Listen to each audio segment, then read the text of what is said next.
So, Anil, it's interesting that here's Margot, who was a complete offline platform and became an online platform, or had to become an online platform because of the changing landscape. And you have been running a large conglomerate which has both combinations, which is online and offline playing together. And in your world, you have been at this journey hopefully much earlier than what McDonald's is trying to achieve in Philippines, which is the offline to online integration. And that journey has been embedded in Landmark for, I'm sure, a significant number of years, and it's still a journey.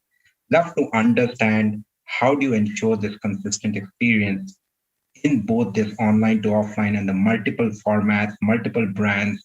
Just your thoughts around data-led customer engagement, how you're playing that in your environment. Well, thank you, Sandeep and Margot. Really, really well put perspective there, right?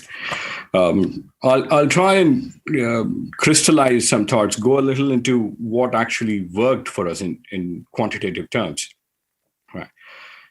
I personally believe that I must be the last generation that will draw a distinction between physical living and digital living. Right. And my son at 14 years of age, the younger son, he doesn't really draw a distinction between these two.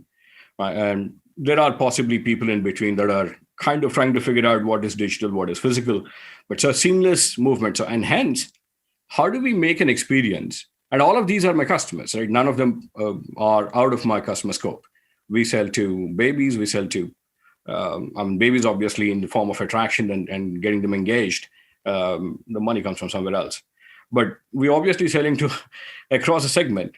And hence, if I were to do three categories, like my generation, that says clearly draws a distinction between physical and digital, and the son's generation that makes no distinction, and there's a generation in between that probably is figuring out what is the distinction. Right? Then how do you formulate your plans and campaigns or engagement models? And so that thought I want to leave with everyone to think of. That's the primary distinction or kind of ecosphere that you want to build in your organization. Like Margot was saying, and it has to be across the organization. It's not a silo job of a particular department. So that's where data comes in, right? And this data, fortunately, virtuously moves between any generation, and it is not. It is very democratic. It is non-alienating. Right? What do I mean by that? Now that I'll quantify what we did with Capillary in the last 6 to 12 months. By the way, we pay Capillary; they don't pay us, so I'm not necessarily paid to say these things, right?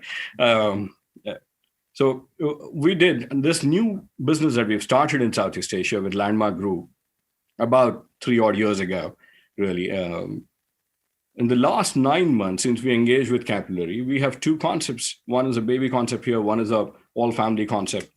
The baby concept, 12% contribution now business comes from this database that we have created, right? And it's growing. The percentage contribution is growing, and the data size itself is growing. These guys, on an average, their average transaction value in online terms, it's called AOV. In offline terms, it's called ATV, is 50% higher. So if 10% of my customer base 9 months ago, and in these 9 months, that 10% is giving me 50% more, that's already a 5% growth on your top line. And if I'm able to take this 10% to 30, 40, 50%, and the ATV ranges even between 40 and 50%, I'm talking about 25% growth, 30% growth, just like that. And we all know in businesses that customer acquisition is a lot more expensive than holding on to a customer and servicing the customer, because that happens from your existing infrastructure.